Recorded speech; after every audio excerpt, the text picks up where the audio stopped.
Thursday afternoon to you, 4 o'clock time for Sports4CLE. Hope you're having a good day. Thanks for joining us. Browns continue to work through finding some coaches to add to their staff.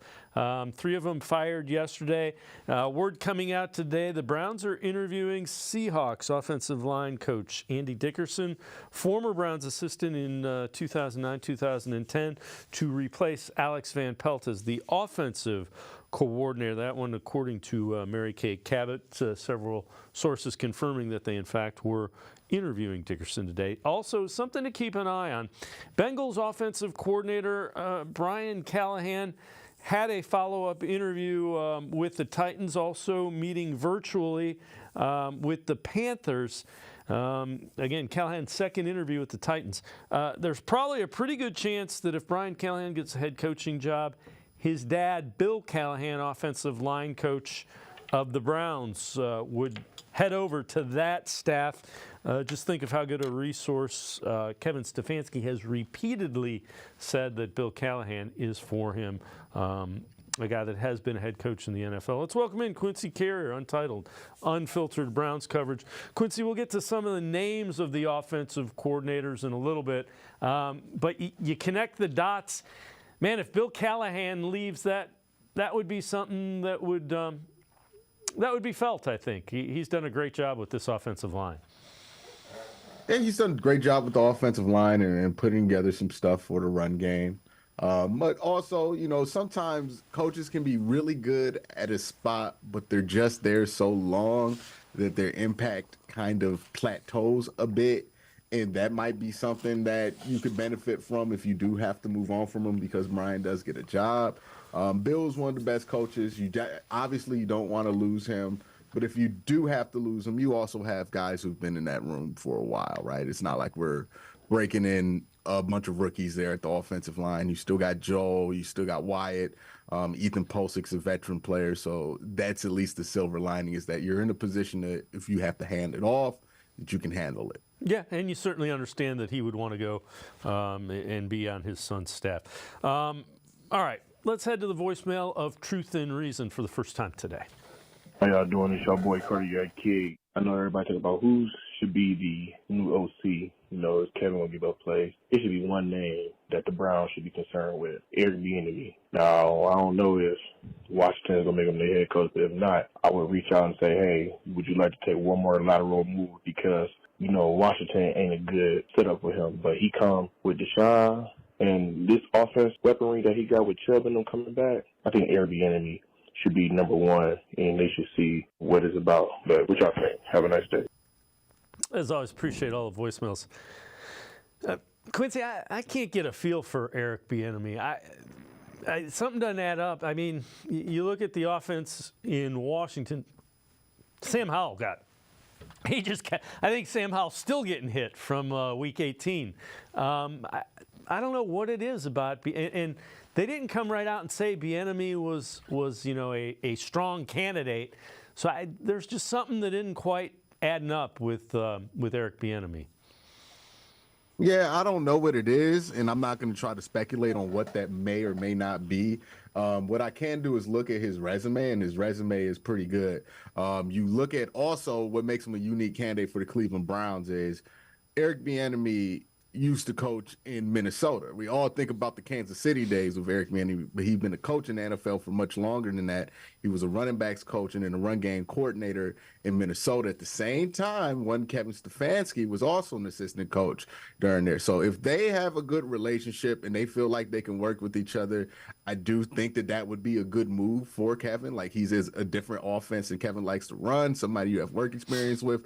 Also, you know that Deshaun Watson recommends him. And to Bieniemy's credit, like, he's had a 4,000-yard passer every place he's been the offensive coordinator, and that's with the rookie Pat Mahomes, well, first-year Pat Mahomes.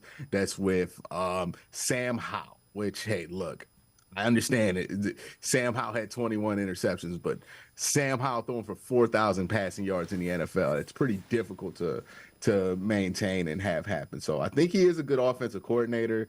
You know, the other stuff around why teams aren't as excited about him as his resume would suggest, I have no idea what goes into that.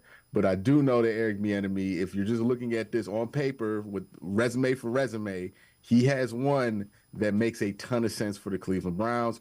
We'll see if that's what they want to do going forward. I think a lot of this matters on Kevin's own personal experience with Eric when they used to work together in Minnesota. But, on paper, it makes a ton of sense. Who else do you think are guys that they should look at? I had said yesterday I'm not as concerned, and obviously Kevin Stefanski has to be comfortable with him. I want somebody the goal has to be maximize Deshaun Watson's skill set, because they didn't do that last year. Yeah, I think you want to bring in some new voices. You want to bring in some guys who are familiar with some of these advanced concepts that they've been running around the league. Even if it's still West Coast based, you want to bring in guys with a little bit more experience. I think the search, as far as fans are considered, we're going to be talking about 3 names more than likely. It's going to be Clint Kubiak, who obviously Gary Kubiak's son, has a ton of experience with the Kubiak system. Also, it was mentored by Bill Musgraves, who was also working for the Cleveland Browns. And you imagine Clint Kubiak and Kevin Stefanski have a solid relationship, given that Clint and that Kevin and Gary Kubiak have such a good relationship that he's actually who suggested the Browns go after Joe Flacco. Tim Kelly is an interesting one because he is a Bill O'Brien system guy, and he was the offensive coordinator for Deshaun Watson in 19 and 20. And those are both of the years that the Browns have been trying to replicate with him. Now, there is a question of hey, do you want Deshaun Watson to replicate what he used to do? Because it's not really clear to me that his body can hold up and do what he used to do anymore. You might want him to push him to evolve in certain ways, and maybe even Deshaun wants to evolve. But if you just want to throw that old thing on, you can go get Tim Kelly. And then Eric Bieniemy, obviously. Shane Waldron is somebody who has a ton of experience with the Pete Carroll system, and also the Sean McVay stuff, which I think is the more or less the lines that they want to go through with the passing game. They want to kind of be more similar to Matt LaFleur, more similar to Sean McVay. They're still West Coast based, but they're heavily modified for the shotgun and the spread and the other things that teams are trying to integrate nowadays. So I know you've addressed this one of your shows. What do you think the biggest concern is for Deshaun Watson 2024? Biggest concern for Deshaun Watson is staying healthy, right? I don't really worry about the team's ability to find use for him. He seemed like he was able to play some decent football down the stretch, especially his last few games that he was out there. It seemed like he was on track to play much better. My big concern with him is just staying healthy, right? If he's out there, I think the team will be able to win. He'll be a baseline good enough quarterback to be able to do what you want to do, get to 10 to 13 wins. But the question is, can he stay healthy for 17 games? Multiple injuries to his shoulder. And it's not just that he's getting injured. It's just that I don't think health is a priority for him at times, right? He goes out and he tries to come back early from a shoulder injury to prove everybody wrong and to show how tough he is. And that ends up setting him back. And who knows if his eagerness to come back from that throwing shoulder injury caused what happened with the season-ending injuries. Now, there are 2 different injuries, but 2 different injuries can be related sometimes. But I'm just saying it doesn't feel like health has been a priority for Deshaun Watson when it comes to his decision-making. And that concerns me for a quarterback that's getting going to turn 29 this year, going on 30. Yeah, that's fair. So Mary Kay Cabot also tweets this out. So some coaching news, other side of the ball. Titans outside linebacker coach Ryan Crow has received permission to interview for the Browns defensive line job. It could mean that defensive line coach Ben Bloom could be reassigned. Titans, remember, that's where Jim Schwartz was the senior defensive assistant for a couple of years before he came over to the Browns after taking a year off. Yeah. So they're probably just looking to reshuffle some names in there, add some more guys to the list. These are just kind of smaller coaching moves that every team kind of does during this time of the year. But yeah, I think they're probably looking to promote somebody. I think they're pretty happy with the defensive line coach's job that they've done. And they're just going to make a little bit of a adjustment there. All right. So again, topic I know you've dealt with on your show. Do you think Kevin Stefanski is a lock for Coach of the Year this year? Well, given that they put the votes in right at the end of the season, he has a much better chance for it, right? That playoff game, if they put the votes in after, I mean, I could see a lot of people not taking the postseason into account, but taking the postseason into account, given that those are the two guys who are up for it the most. They're going to be up for the award. So yeah, Kevin has a good chance of it. Look, I know the postseason disappointment was something that's hard to get over. But ultimately, this team was 11-6 with 26% of the salary cap on IR. If you go back 10 years of data on teams that had 26% of their salary cap on IR, one team was over 500. That was the Titans. They won 9 games that year. None of those teams have ever made the playoffs but the Cleveland Browns did. So that's not just a good coaching feat. That's literally like historic what they were able to do here. So, Kevin deserves a lot of credit for that. This team deserves a lot of credit for that. And once the disappointment of this playoff game washes over, I think a lot of guys will be able to appreciate that. Yeah, and it'll be interesting to see because D'Amico Ryan's first rookie head coach with a rookie quarterback to win a division too. So it'll be really interesting. I think it'll be a close vote. I'm not sure who ends up getting that either way. All right, before we go to break, some news later this afternoon, just a little bit ago. Browns wide receiver on the practice squad most of the year, fan favorite Austin Watkins, has signed a futures reserve contract with the Philadelphia Eagles. Browns were also hoping to keep him. They offered him a futures reserve contract as well. You see, had some good numbers in preseason. So Watkins decides going to give it a shot with the Eagles on the futures reserve. Yeah, good for him. He's keeping his NFL dream alive. Hopefully he can make something shake with the Philadelphia Eagles. The Browns didn't have much room for him. And with the offensive coordinator changing, it makes a lot of sense for him to try to find new ground somewhere else. Quincy Carrier from Untitled Unfiltered Browns Coverage and I going to step aside, take a quick timeout. Other side of the break, we head to the voicemail of Truth and Reason. Sports4CLE, be right back. Stay with us. Holiday gold! The $20 scratch off? It has 100 times multiplier. I could win $1 million. Psych! I got merry and bright. No fair. It has a 200 times multiplier. I could win $2 million! Game on the back. Game on the back. Game on the back!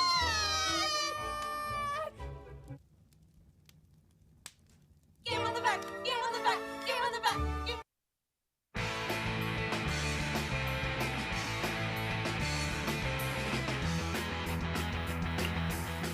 We continue talking Browns on Sports4CLE with Quincy Carrier from Untitled Unfiltered Browns Coverage. Let's head back to the voicemail of Truth and Reason. Hey, Dave Frank from Cleveland. Great show as always. It's always good to have a shake-up and get people's attention. This ain't no joke. There's no free ride. You know what I'm saying with the coaching staff? But I know he probably broke Stefanski's heart to get rid of Alex Van Pelt because everyone loved him on the team. But, hey, change is good sometimes, right, brother? All right, Dave, I love you. You be safe, you and the family. God bless you, and I'll be back in touch. Love you. As always, appreciate all of the voicemails. Quincy, again, I think it comes down to they got to figure out how to maximize Deshaun Watson. And so I agree with them. I think it was probably pretty rough on Kevin Stefanski to make that decision. Hey, I applaud him for making that decision because it would have been real easy to fall back into it worked with Joe Flacco bag, right? Because as fun as the Joe Flacco run was, as far as 2024 was concerned, it mattered so little how this offense looked with Joe Flacco because Joe Flacco was just not going to be your quarterback for the next year. And the better he played, the more that fate got sealed that he wouldn't be the quarterback for next year because either he would get paid to play somewhere else or he would retire. So that is a tough decision to make, right? When you have all the justification in the world to say, you know what, this works. I can continue to do this. I don't have to move on from my friend or ask my friend to take a reduced role in the offense. And I'm just going to ignore all the problems that we had and just say, hey, look, Joe Flacco threw for 300 yards. And that would have been real easy. And people would have supported that decision. But Kev did what was difficult, which is to say, no, we still had serious problems that we need to figure out. The fact that we couldn't get explosive plays when Deshaun Watson was in there is something that needs to be solved. The fact that our run game couldn't find a semblance of consistency is something that needs to be solved. And I'm going to make the tough decision to let guys who I think are good at doing what I asked them to do go, because I need people to fill a different role now, that have a different area of expertise than what we were doing in the past. That's the sign of a good coach, right? Like a lot of the criticism of like Mike Tomlin in Pittsburgh is his inability to do that, right? To make that decision and say, hey, we need a change on offense, and go with a completely different foreign philosophy than what he wants. Kevin is being able to do that, and I think a lot of people are using that as a negative against him, but I really don't think that is. That's something I applaud him for. Yeah, and I know you tweeted this out, and you know I agree with you. You know, it's kind of ironic because the criticism of Kevin a year ago was his inability to hold people accountable, his staff, and all. Now he's holding people accountable, and you know it seems to be a problem with with the same people. And you know, good teams do that. The Ravens changed offensive coordinators from Greg Roman to Todd Monken, and Todd Monken's offense is kind of taken off. He's figured different set of eyes, different approach, and they figured out how to make Lamar Jackson more effective throwing the football. The Ravens not only did that for everybody who's saying, well, they fired this coach and they fired, who are they going to blame next year? Okay, well, the Baltimore Ravens fired Wink Martindale the year before, right? And then brought in TJ McDonald, and they fired Greg Roman the year after, and then brought in Todd Monken. And they're better off for both of those moves. The strength of a head coach is knowing when your coordinators have been like, hey, we've gotten as far as we can go with these guys, or maybe that these guys aren't the ones for the job, making the decision and moving on. That's part of the head coach's job. And if Kevin were still sitting here with AVP and Joe Woods, he wouldn't have a job, because that means he wouldn't have been doing his job properly. So, yeah, he made the decision that he needs somebody who is less of somebody who's going to be tending to agree with Kevin, and somebody who's going to be a completely different voice from him to bring in so they can advance this offense more, right? He saw that as a problem. We weren't doing motion a ton. We could not get RPO together. We could not throw downfield at times. We could not get things open down the field. We could not get teams to bite on the play action. And instead of ignoring that and saying, hey, we won 11 games, he's deciding to make a change to get better. I mean, this seems like a coaching staff that wants to get better and wants to win it all and tighten the screws to do that, instead of a team that wants to like just win 10 games. Because they could have won 10 games with Alex Van Pelt back at offensive coordinator next year, and they would have been fine. But they want to get better than that, and that's the risk they're willing to take. All right. So, again, I know you've done this on your show. What free agents do you think will be back in 2024? You know, you hear that list, 26 free agents the Cleveland Browns have, but then you realize like 15 of those guys are only on the team because we had 26% of the cap on IR. So Carson get down, like who's actually a free agent that might walk. Zadarius Smith is somebody that I think might be back, but I'm not 100% sure. And then the only one that I'm pretty sure is not going to be back is like Anthony Walker, right? Like, though that's a guy where I'm like, I don't really see a role for him on this team. But even somebody like Nick Harris, do they see him as a fullback, or do they see him as somebody that they just could play at fullback while they had no other solutions for that position? That would determine whether he gets back. And Mari Cooper, somebody who's not a free agent, but his contract's been a talking point since last year. Do they decide, hey, we're just going to give him the extension to lower that cap number, or restructure to lower that cap number, or do they decide to move on because the cap number is going to be too high on him? Those are going to be the questions that linger for the Cleveland Browns. But I think they're going to bring back most of the guys who are free agents. I mean, they were pretty committed to this when they brought back Grant Delpit. They're going to bring back most of these guys. I think Jordan Elliott stays, and I think also you probably get a return of Amari Cooper. Yeah, I would be, just because they're the drop-off between production with your top wide receiver Amari Cooper and the next, I don't even know who I guess it's probably your tight end. They need wide receiver help. They need a big-time wide receiver to step up and give Deshaun Watson some more playmakers. Yeah, absolutely. And I think you also need to get Deshaun some playmakers who fit him a little bit better, right? So, it all comes down to that, right? Maybe you need to get some guys who are familiar with Deshaun, like a Mike Williams who will be available, who he played with in college, or DeAndre Hopkins, who he played with in the NFL. It's also confusing because DeAndre Hopkins, also a Clemson grad, did not play with Deshaun Watson in college, though. But, yeah, I think they go that route, right? They want to probably get somebody who used to play with him so he has that familiarity. I think this season and this offseason is going to be all about putting Deshaun Watson in the best position to succeed because they need to see exactly what they have in him going forward. Yeah, and he's played 770 snaps, exactly 770 for the Browns. So 2 years, you've got less than what is usually 1 year from a quarterback. Yeah, I mean, you just need more reps with them. I mean, total, you've played what? He's played 5 games this year. He played 6 games. You've seen 11 games of Deshaun Watson and a couple snaps after that. You just haven't seen enough. Like if he had 1 season with the team, we would feel pretty good with what we saw out of him. That's 17 games. We're not even there yet with Deshaun Watson. So we'll see where he is. But I think they really feel like, hey, we need to give this a really good try. No excuse. Going to make sure he's in the perfect situation for him, everything that he needs. And if he can't succeed with that, then I think they'll start to make the moves to get an upgraded quarterback like Andrew Berry usually does. Quincy Carrier, Untitled Unfiltered Browns coverage, and I can step aside, take another quick timeout. Other side of the break, we'll hear from David Njoku, his relationship with Kevin Stefanski. Sports4CLE, we'll be right back. Stay with us. Come back to go forward. Back to learning new things. Back to pursuing your dreams. Tri-C has flexible learning options to fit your life. And every year, more than 1,000 local companies provide Tri-C students with real-world learning. The right education can boost your lifetime earning power by hundreds of thousands of dollars. Start now with a college education you can afford. Tri-C, where futures begin.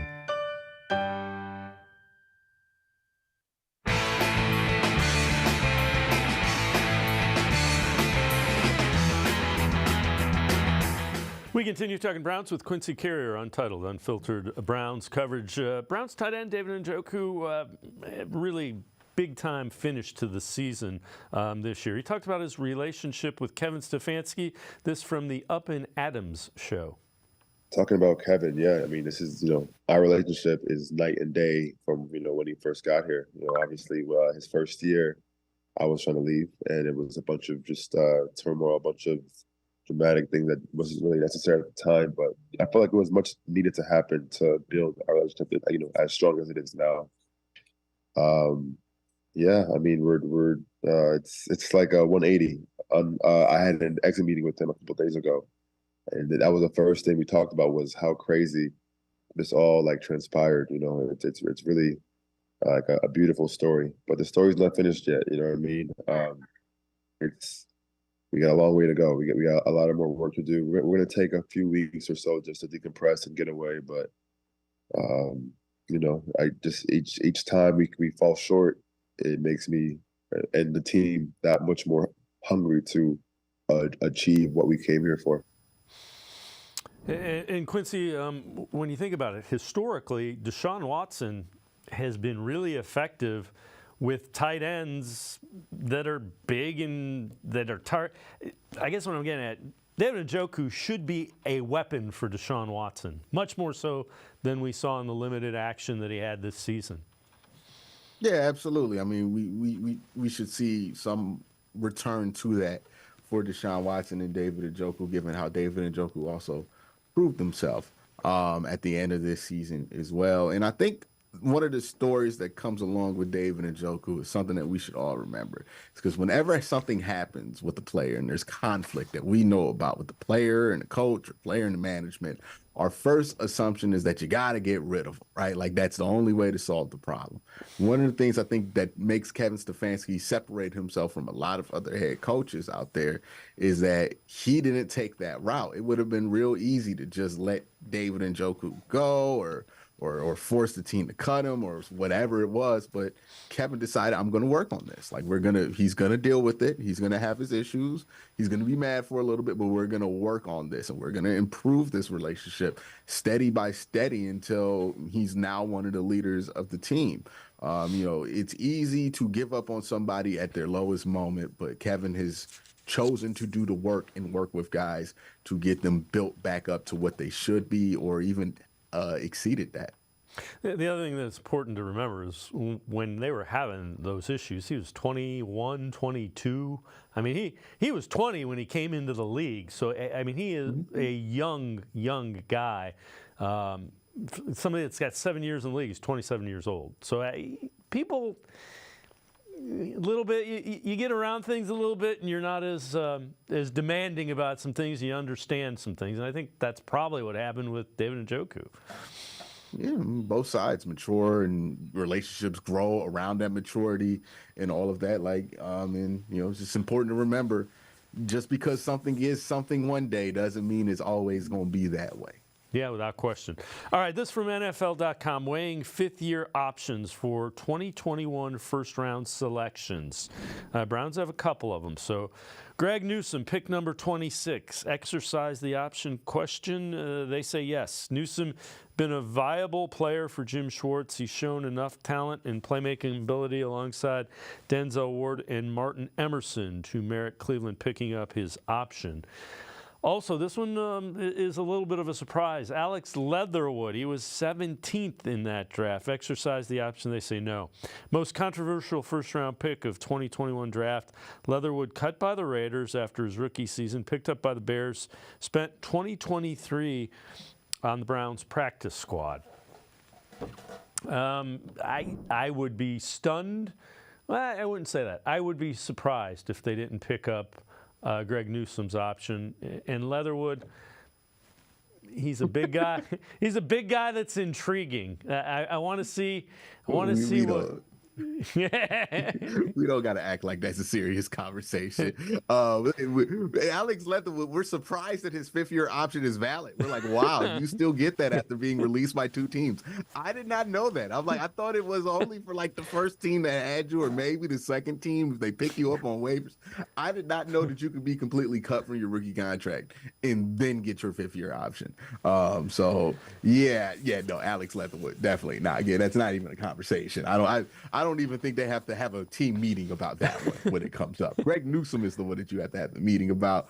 $12 million for his fifth-year option. Look, I know some people are down on Greg right now because he had a bad game during the playoff, but Greg is the best third corner you can have. Like, there's not many guys who you could put at your corner and say that that's our third best corner that are better than Greg Newsome and have more upside than Greg Newsome. So, yeah, I think the Browns are going to stick with that unless they get some kind of blow-me-away offer, which I doubt is coming. They're going to probably stick with Greg and give him the $12 million fifth-year option. Now, it depends on what the cap space is looking like because have to remember when that fifth-year option hits, it's going to be the same summer that JOK is eligible to be a free agent. So maybe if they feel like the math is we got to give JOK this extension or Greg Newsome this fifth-year option, maybe they're a bit more hesitant to do it. But if that's not the hurdle, then they'll probably do it. All right. Let me ask you this. What do you think the Browns need to do to give Deshaun – what does Deshaun Watson need to be as effective as he can be? In other words, what do the Browns need to add for Watson? One, I think it would benefit him to have a more consistent run game, not just from Nick Chubb, but also just from the gun. I think it will also benefit him. Like, it's an interesting conversation with Deshaun because I don't think that you need to just revert and do the old Deshaun Watson stuff. There's some stuff with Deshaun that you don't want to revert back to because I truly think he's a better quarterback when he stays tall in that pocket and he throws the football with that accuracy that he has downfield. That being said, you still want to surround it with things. So maybe you want to get some upgraded left tackle play or, some bigger tackles there to put in or tackle eligible guys. I would love a blocking tight end. I think that would be excellent if you could just bring in an extra tight end to block sometimes, and then that way you could disguise David Njoku. I think that would be helpful just to give Deshaun a couple extra seconds to get downfield without having to break out the pocket. And then, some bigger targets, right? He loves to get those 50-50 balls. He loves to attack downfield. And Elijah Moore is good for some of that, but Elijah Moore is also like 5'9", and 5'9", 40 yards down the field becomes a really small target, right? I think you want to give him some bigger guys, some Mike Williams, DeAndre Hopkins. You look at the guys who have ate the most with Deshaun Watson. They're usually the bigger guys. We talked about it with the tight ends. He loves throwing to the tight ends. Usually tight ends are big targets. You want to give him some bigger targets there downfield, right? And I don't think the Browns have anybody other than like Cedric Tillman and Amari Cooper who really fit that description. So if I'm the Browns, I try to get bigger at wide receiver because I know you're trying to go for speed and speed kills downfield, but with Deshaun, you want size downfield because he's going to give guys chances to make plays. When you look at the running back position, nobody knows for certain how Nick Chubb is going to return. They got a decision with that contract. I would assume they kind of give something. They extend him out, give him some incentive-laden things so he can make close to what the value of that would be. Do you think they bring in a veteran running back? I mean, Ford flashed, but I believe it was 16 or 19% of his runs went for negative yardage, and that you just can't do that. Yeah, veteran running backs is such a difficult market because very rarely do you sign a veteran running back and it works out. Like there's every once in a while you get like a Devin Singletary or somebody like that who's like a prime kind of free agent that kind of works out for you. But most times, man, when you go with these veteran running backs, it's like you get Zeke. Right, and we saw what Zeke was for the Patriots most of the year. It wasn't very good. But I do think that the Browns want to have a real backup running back. Like I went through this season thinking to myself, boy, would I kill to have D'Ernest Johnson on this roster again, right? Just like a solid, serviceable backup running back who can make a couple plays and doesn't have to have the offensive line hit 100% in order for something to happen for him. So yeah, I think they got to figure out, they got to upgrade that backup running back situation. I think Pierre Strong, Jerome Ford, while he had moments, I think Jerome Ford's more of a accent than a true piece to that running game. Quincy Carrier from Untitled, Unfiltered Browns Coverage and I. Going to step aside, take one more time out. Other side of the break, ESPN came out with their 100 most valuable players for the NFL. Browns have several of them. We'll talk about them when Sports4CLE continues. Stay with us.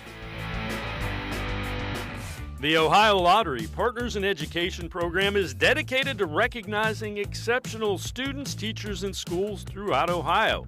Scan the QR code on screen to nominate students and teachers as Academic All-Stars and Teachers of the Month. They must be currently enrolled or teach in grades K through 12. Is your K through 12 school developing students' literacy skills to achieve success in reading?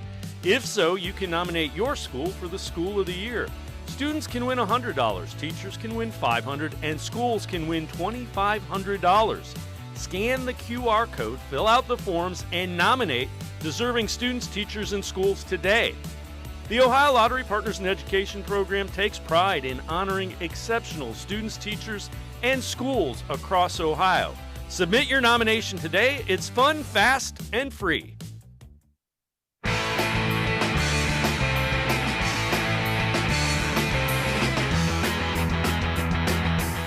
We continue talking Browns with Quincy Carrier from Untitled, Unfiltered Browns Coverage. So ESPN came out with the NFL's 100 most valuable players of this past season.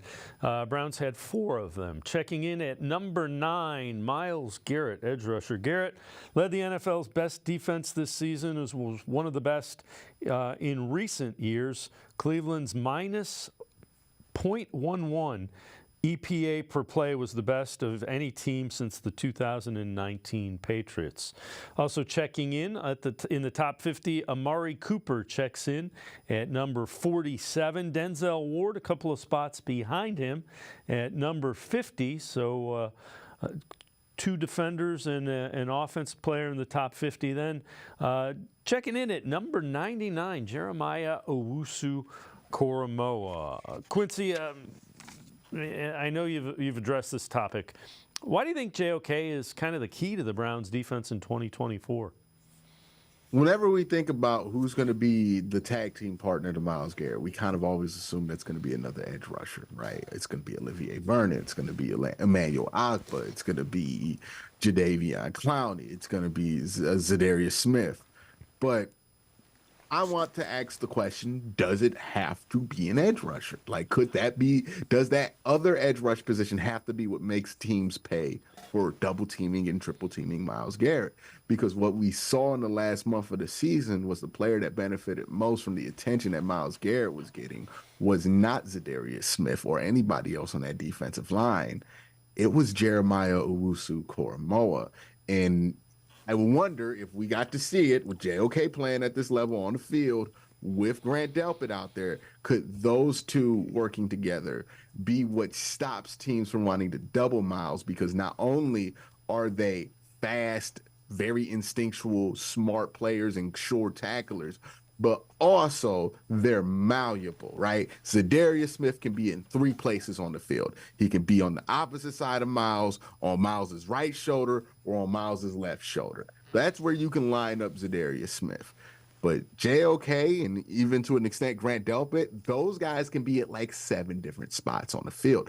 Sometimes it could be one but the other. And I'm going to ask you, Dave, what sounds like a more difficult thing to plan a protection for? Trying to just figure out where Zadarius is and roll some protections that way to stop Myles, or figuring out where Myles is and hoping you don't tear your protection to open a gap for somebody athletic and instinctual for like JOK to bounce right through. Yeah, I'm with you. You know, when you lay it out that way, that does make sense. Let me ask you this. Do you think Garrett wins Defensive Player of the Year this year? I think he does. All the signs are pointing that way, right? He got Defensive Player of the Year from multiple different publications. He was a leading vote getter for edge rushers by the AP vote for first team All-Pro. That usually means that they feel like he's the best edge rusher in the NFL. If that means he's the best edge rusher in the NFL, then that's who's going to get the Defensive Player of the Year award this year. I mean, he got it over Micah Parsons, right? The number one, the first team All-Pro. I think it was him and just TJ Watt. So it came down to those two. He was the leading vote getter. He will probably get Defensive Player of the Year. And I understand to the people who are going to make the argument that he doesn't have the sacks to get it. But Dave, I'm going to let the people know who think that there is an award that the NFL gives out called the Dinkin Jones Award. And that goes to the NFL sack leader. And TJ Watt has no argument for getting that award this year, right? That is what being the sack leader gets you. Defensive Player of the Year, not the sack leader award. So if they deem that Myles is a better defensive player, he will get the award, and I think they have deemed that already. Again, on this topic, it's kind of interesting. I know you've addressed it. What do you think makes 2024, the expectations for the Browns, kind of, I think tricky is the word you used. Oh, it's absolutely tricky, right? Because there's a question of like, has this team won enough to really have Super Bowl or bust expectations? Usually you have that for teams that are close, they got eliminated in the divisional round, and something drastically was wrong. Like if this team got to the divisional round and got eliminated close by Baltimore, 1,000% you earned Super Bowl or bust expectations. But this team got blown out in the wild card round. And look, they had a good run with backup quarterbacks, but that's kind of what happened to them. So, like, is it Super Bowl or bust expectations? What exactly do you expect out of Deshaun Watson? Like, has those expectations scaled back to what we've seen of Deshaun so far. Like, are we just like, hey, I want him to throw for 4,000 yards instead of, some people were predicting like 5,000 yards 2 years straight with him. So, like, where are we sitting with those expectations that we have of some of the most important pieces on the team? I don't think we're at a clear place with that. So, yeah, it makes these expectations tricky because as many people are saying that the Browns are going to get to the Super Bowl next year, there's as many people predicting that the Browns are going to go like 7-10. Like, it's funny. We went through a whole cycle with this last year where people were like, this team's going to get worse. They're going to win 6 games. And then this team wins 11 games in spite of that. And since they won 11 games, Dave, since everybody was wrong on that, that's going to be their justification for doing what all offseason? Well, there's no way they replicate that. They're going to go back to 7 wins. Like the expectations are going to be wild, all up and over the place. And we're going to have deja vu in July when we hear these predictions. And we're like, wow, really? We're going there again. That's what we're doing. Okay, cool. Yeah, and, add in Nick Chubb coming off serious knee injury, Deshaun Watson coming off throwing shoulder surgery. So there are key components that you think if they get back, boy, it's going to be this. But those are all, there's no givens. I mean, coming back from injuries is easy for you and I because all we have to do is say, yeah, he looks back. He looks like he's back. Yeah. And it's a running back coming off of a knee injury at 28 years old. Yep. It's a quarterback coming off of a throwing shoulder injury at 28 years old. These aren't 22-year-olds, right? Like Grant Delpit coming off an Achilles at 22. Okay, whatever. He came back. He's fine. We haven't thought about that injury since, but the older you get, the more concerned you get about a player's ability to step back. Now, again, I think Adrian Peterson had that famous ACL tear and then won the rushing title afterwards. It's like 28. So it's not necessarily like, okay, it's over for Nick Chubb. This has never happened before. He can bounce back. And again, with Deshaun's injury, while it is a throwing shoulder surgery and that always makes you nervous, it's important to point out that it's not a pitcher injury or pitcher surgery they had to give, right? It wasn't like a muscle tear or anything. It was just a bone break, which those tend to heal a lot cleaner and without the need of other parts in the body that would slow down his arm or make his arm more susceptible to injury. Quincy Carrier, as always, great stuff. Appreciate the time and the insight. Thanks very much, Quincy. Thank you. Peace. Quincy Carey, make sure to check him out. Untitled, Unfiltered Browns coverage. Always really good stuff. We're going to step aside, take a quick time out. Other side of the break, Tim Bielik from the Plain Dealer and cleveland.com. We continue talking Browns on Sports4CLE. Stay with us. Come back to go forward. Back to learning new things. Back to pursuing your dreams. Tri-C has flexible learning options to fit your life. And every year, more than 1,000 local companies provide Tri-C students with real-world learning. The right education can boost your lifetime earning power by hundreds of thousands of dollars. Start now with a college education you can afford. Tri-C, where futures begin.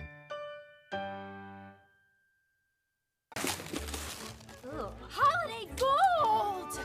The $20 scratch-off? It has 100 times multiplier. I could win $1 million.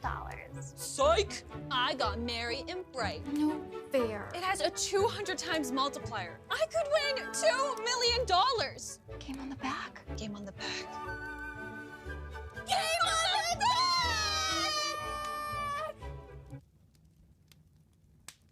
Game on the back! Game on the back! Game on the back! Game. I am powerful beyond my wildest imagination. I will define my future. I will keep challenging myself to improve. Because I am a future leader of this great nation. I will be responsible for raising a beautiful family. And educating not only my generation, but many more to come. I will make a difference in my community. And I will stand up for what I believe in. I will not settle for simply chasing my dreams. I will achieve them. Because I was given a chance. An opportunity. A home. At Family, Career, and Community Leaders of America.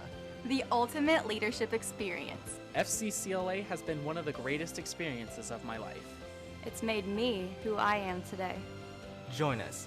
We'll build a new future together.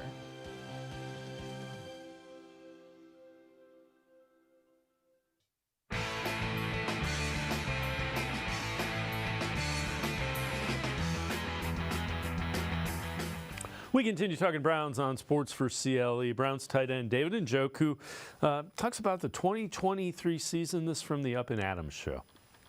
After the last game, I kind of just like, not fell off, but I kind of just like took like a step back from my phones, social media and everything, because this season probably meant most than past seasons, especially with everything that happened, from my personal things that happened with my face to, the injuries and everything that transpired. The adversity that we had this year was like no other. But it was almost like we were like looking forward to it. It was more so like, what else can you throw at us versus like, like feeling pity. So yeah, that this one hurt because it was almost like I felt like this wasn't how it's supposed to end. But that's the beauty of it. Live by the sword, die by the sword. It's a beautiful thing. Let's welcome in Tim Bielik from the Plain Dealer, cleveland.com. And Tim, you kind of get a sense it wasn't how it was supposed to end, but it is how it ended. Yeah, that's just kind of the way this year kind of went. I mean, David, you kind of touched on it. This team went through so many things. So many key players got hurt. Nick Chubb in week 2, Deshaun Watson in week 10 out for the season. They lost their top 3 offensive tackles, injuries across the board.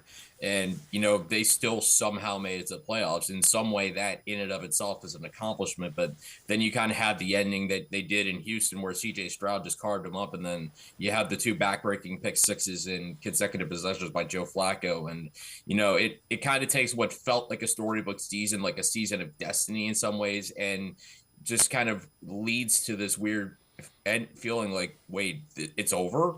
Kind of one of those weird things. But, in some ways, it was an interesting season. Obviously, David played a huge part in that. Really, it seemed like this is the year he finally kind of broke out into the player. I feel like, a lot of people thought he was going to be, finally getting the Pro Bowl, finally looking like that dynamic tight end he was drafted to be all the way back in 2017, taking that leadership role. And you can even see that leadership kind of in the way he spoke to Kay Adams there. So he took a big step forward. And I think that's a positive for the Browns going into 24 and beyond. So the question becomes, how confident are you in Deshaun Watson and that he will be back and the Browns will be back in the playoffs in 2024? I know Cleveland.com, Plain Dealer, did a poll. You kind of reference it. So let's take a look at it. Take us through this and kind of what it says to you. Yeah, when I see that, I'm not overly surprised by the results. Most people say they don't have a lot of confidence in Deshaun Watson. Part of it is that, we just haven't seen it. I mean, he's played in 11 full games over the course of 2 seasons. If you want to count the Colts game this year where he played in the first quarter, we're looking at 12 games. So that's 12 out of 34. That's barely a third of the game. So when you talk about players, the number one ability is availability. And Watson, for, different reasons, obviously he had the suspension a year ago. And then this season, the 2 separate injuries to the shoulder, including the glenoid fracture that ended his season, just hasn't been available. But what I think should give fans some encouragement is that he went out playing some of his best football. I mean, the second half in Baltimore when he was perfect, led them in that comeback win. That was impressive. He also played well against Tennessee and Arizona. Even though those are teams that did not make the playoffs, those were not good teams, still NFL teams with NFL defenses, and Watson still played well. And I think showed signs of, maybe kind of looking like a different quarterback, looking like a guy who's not trying to necessarily play hero ball, not trying to always go for big plays every single time, but just moving the offense. And I think that's something he can build on going forward. But the number one thing he's got to figure out in the offseason, he and Kevin Stefanski and the rest of the offensive staff, whenever it comes together, they got to figure out how to protect him better. How can he make it through, 16 or 17 games? How can he at least make it through a stretch where he can start 4, 5, 6, 7, 8 games in a row so he can have that consistency and build that, which he just hasn't had since 2020. Yeah, to your point, he's played exactly 770 snaps for the Browns in 2 years. You mentioned, him kind of figuring it out and the coaching staff kind of figuring it out. Got to believe the offensive coordinator, the reason they're looking for one, how to maximize Deshaun Watson. Here are 3 potential offensive coordinators the Browns could hire. This from Dog Pound Daily. Number 3, Zach Robinson, Rams QB coach, passing game coordinator in an offense that flourishes with motion, play action, yet still pushes the ball downfield. Number 2, Darrell Bevell, Dolphins QB coach, passing game coordinator. Stefanski was the assistant to the head coach and assistant QB coach during the time Bevell was the Vikings offensive coordinator from 2006 to 2010. And Kellen Moore, Chargers offensive coordinator. Moore knows how to run an offense with a gunslinger at quarterback who can push the ball downfield. Stefanski would surely have to give up play calling duties to land a talent like Moore, but he could be exactly what the team needs to get the most out of Watson. Kevin Stefanski hasn't said, I'm not giving up play calling. He's never said that. He said if it made sense and made the team better, he would consider it. Of those guys, who kind of intrigues you? Or you want to go off the board and give me a different name? Well, I do like, Robinson and Moore a little bit. They're obviously both college quarterbacks. I still kind of remember watching both of them play a little college football, even just a few years ago, including Zach Robinson. I think he's an interesting wild card. He's never been true offensive coordinator, but he's from that Sean McVay tree.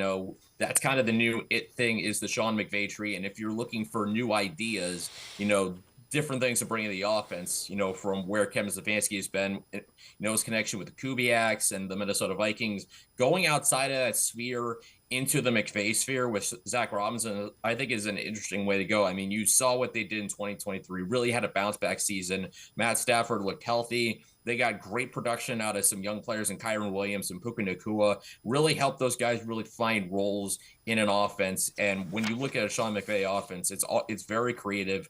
They use a lot of motion, and obviously that was a way they really gashed the Browns in that matchup back at SoFi Stadium. And then Kellen Moore, obviously, very experienced play caller, had success in Dallas. This season with the Chargers a little more complicated because Justin Herbert got banged up and the Chargers just could not stop anything on offense. That's why they're looking for a new head coach right now. But, obviously with the experience of coaching Justin Herbert, Dak Prescott, Moore, obviously, like I said before, being a former quarterback along with Robinson, I'm sure he understands very well how to call a game for a quarterback and getting Deshaun Watson to really kind of, try to get back to that form, because ultimately best chance for the Browns to get to the Super Bowl is for Watson to play to that Pro Bowl level he had in 18 through 20. Yeah, I mean, they need that. You saw what good quarterback play did for this team when Joe Flacco was doing it. It wouldn't be the same, but elite quarterback play married with this defense should take you pretty deep in the playoffs.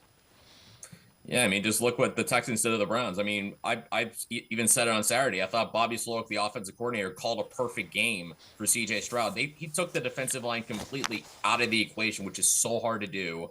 And he got C.J. Stroud on the move, got guys open, and he schemed it up really well. And, with the Packers in Dallas against the Cowboys' elite defense, Jordan Love did the same exact thing. So I feel like this weekend has kind of told me what I think it's said more than anything is that if you have a guy who can scheme up a defense, that really is a huge advantage. If you can get your quarterback to play well, it's like in basketball, great offense will be great defense any day. You need a great defense, obviously, to get a Super Bowl, but you got to have the offense playing at a high level as well. And with the game continuing to evolve the way it is, you always want to have fresh minds, fresh ideas, fresh perspective, and you want to continue to keep evolving that within every couple of seasons so your offense doesn't get stale. Tim Bielik from the Plain Dealer, cleveland.com, and I'm going to step aside, take one more time out, other side of the break. Some names to listen out for. Tim has done some draft prospects and some work that he thinks will fill the Browns' needs. Sports4CLE. Talking draft when we return. Stay with us. Ooh, holiday gold! The $20 scratch-off? It has 100 times multiplier. I could win $1 million. Psych! I got Merry and Bright. No fair. It has a 200 times multiplier. I could win $2 million. Game on the back. Game on the back. Game on the back!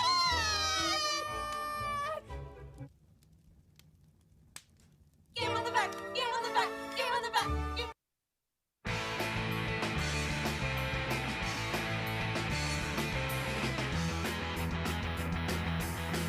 We continue talking Browns with Tim Bielik from the Plain Dealer and cleveland.com. Tim, you wrote an article, which 2024 draft prospects could fill the Browns' biggest needs? Came away with a couple of names that are intriguing. So you got wide receiver Jalen Polk, a guy from the Washington Huskies who played for the national championship against Michigan. Running back Audric Estime, Notre Dame, big guy, physical running back. Defensive tackle Chris Jenkins from Michigan, also in that national championship game.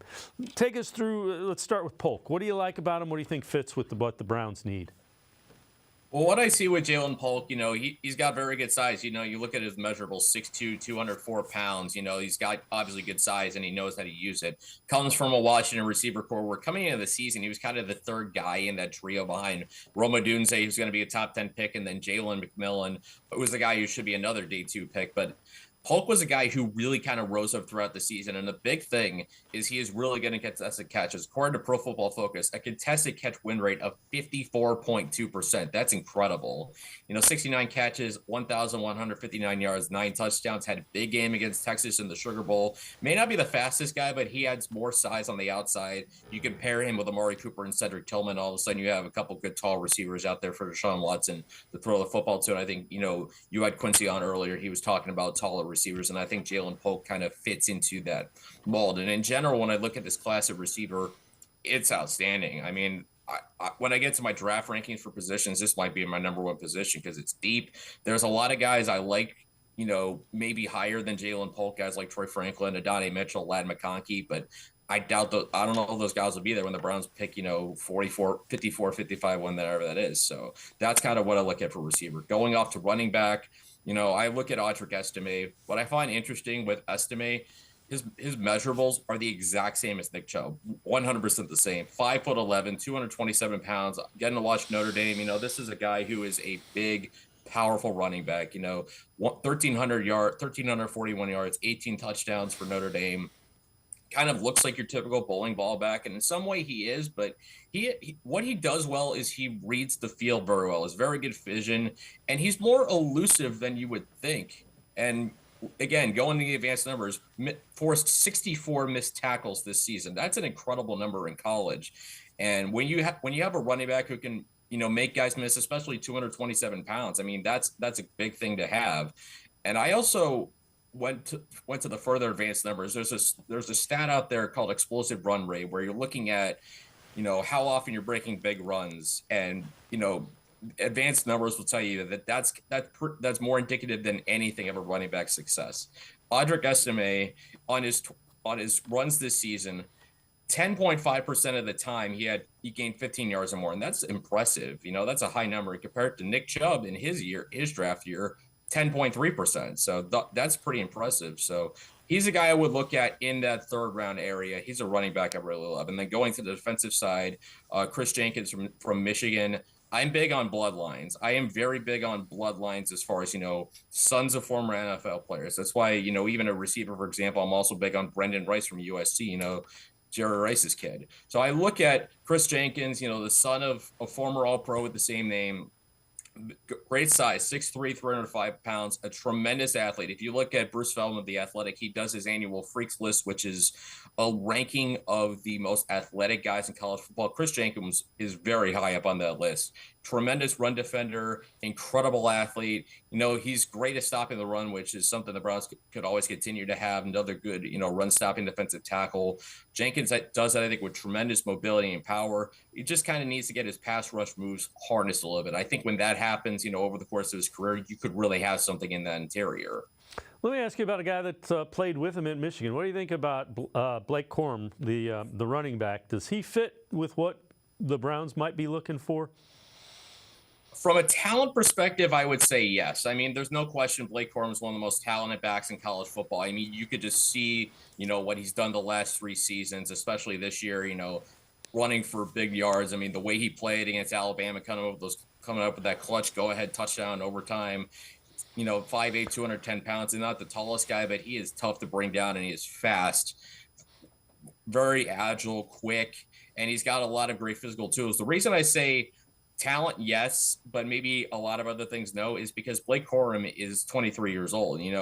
I've talked before, in past drafts that Andrew Berry has been reluctant to take a player, older than the age of 22 earlier in drafts. I know Cedric Tillman was the example, is kind of the exception to the rule last year. I think that caught it. Most of us, kind of look at the Browns draft a little bit off guard because that really went against the Andrew Berry archetype for how he drafts guys. But I think with Corum, you look at, he's older than most of these running back prospects. He's going to be 24 years old in November, and he's carried a heavy workload the last 3 seasons. So as talented as Blake Corum is, and I think he's a very talented back, I think he's going to do well in the NFL. You wonder how long his career is going to be, because with running backs, you always kind of have to worry about age, because when you get to your late 20s, you get to that dreaded 30 years old, maybe not as long of a career as looking for, but if you're looking for a high-end back who can be there for, maybe the length of a rookie contract, he's an interesting fit. I just don't know if Andrew Berry goes above his age thresholds for a running back unless it's, 4th or 5th round, and he's just sitting there up the board basically screaming, please draft me. Tim Bielik, as always, great stuff. Appreciate the time and the insight. Thanks very much, Tim. You got it. Thanks for having me, guys. Have a good day. Tim Bielik, make sure you check him out. Really good Brown stuff, as well as insight on draft and free agency, pages of the Plain Dealer, as well as cleveland.com. It's going to do it for this edition of Sports for CLE. We'll see you back here tomorrow at 4 o'clock. Have a great night, everybody. See you tomorrow at 4 on Sports for CLE.